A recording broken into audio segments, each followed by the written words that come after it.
समस्त सामान्य और सवर्ण वर्ग के नेता जिन्हें आप कह रहे हैं, वो अपने व्यक्तिगत स्वार्थों में इन्वॉल्व हैं। उन्हें न देश की चिंता है, न समाज की चिंता है, न परिवार की चिंता है, न सवर्ण की चिंता है, न सनातन की। सब दिखावा चल रहा है। हर सवर्ण नेता जो है जाता है, प्रधानमंत्री, राष्ट्रपति से लेके नीचे स्तर तक, ग्राम पंचायत तक, अगर आप देखेंगे सिस्टम एक ही चल रहा है कि एक आदमी जिसका कोई अस्तित्व नहीं है इस देश में, उस व्यक्ति विशेष की एक मूर्ति पर पूजा करते हुए सारे के सारे राजनीतिक दल, सारे के सारे राजनीतिक प्रतिनिधि, चाहे वो सवर्ण हो या अन्यथा हो, यही नजर आ रहा है देश में। और उस सतपाल का नाम जान पूछकर बारंबार उछाला जा रहा है। सरकार लगातार प्रोटेक्ट कर रही है इस चीज को कि किसी भी तरह से सतपाल का नाम मौजूद रहे, ताकि हम किसी भी रूप से बांट कर, काट कर, छांट कर सवर्ण का पतन करें, सनातन का पतन करें, देश में एक साम्राज्य स्थापित करें। देश की स्थिति आज जो हो चुकी है, उस स्थिति के जिम्मेदार वर्तमान सरकार है। इससे आने वाली पूर्व सरकारें भी हैं।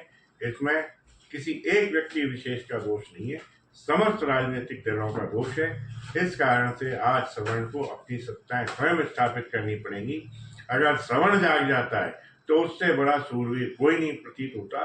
केवल मैं दो बिरादरियों से को ये आशा करता हूँ, ये उनसे विनती करता हूँ, प्रार्थना करता हूँ कि वो आज भी जाग जाएं, एक दूसरे से हाथ मिलाएं।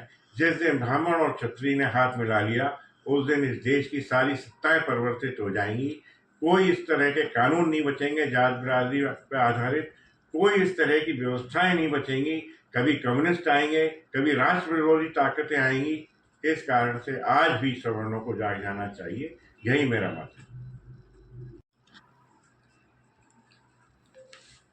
अनिल जी, क्या आपको लगता है कि सवर्ण की को सरकारें न्याय दे पाएंगी, और उसके लिए क्या क्या करना होगा सवर्णों को?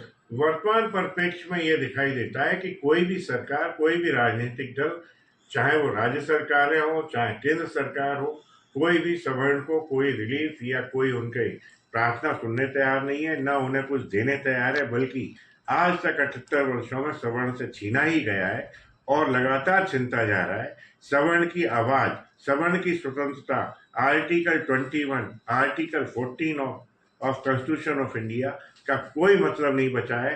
क्योंकि सवर्ण जहां भी आवाज उठाता है, उसकी आवाज शासन, प्रशासन, पुलिस प्रशासन, सत्ताएं दबा देती हैं। उन लोगों को ना तो प्रोटेस्ट करने का अधिकार दिया है और ना ही कोई अन्य अधिकार दिया गया है। इस कारण से मैं ये चाहूंगा कि अब सवर्ण सारे राजनीतिक दलों का परित्याग कर सिर्फ और सिर्फ सवर्ण राजनीतिक दल बनाए और उसमें आगे आकर पार्टिसिपेट करें, भाग लें, तथा सवर्णों की सत्ताएं स्थापित करें।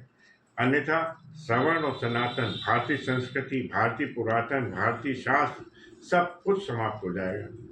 कृपया इसको ध्यान दें। आगामी आने वाले चुनावों में अपने सवर्ण जो भी प्रतिनिधि हैं, अगर वो हमारी बात से सहमत नहीं है और वो राजनीतिक दलों की ओर आकर्षित होकर अपने व्यक्तिगत स्वार्थों का परित्याग न करके पुनः चुनाव लड़ते हैं, तो उन्हें हराने का कार्य करें। यही मेरा सबसे करबद्ध निवेदन है। Please subscribe my news channel Rajesh Chaturvedi News.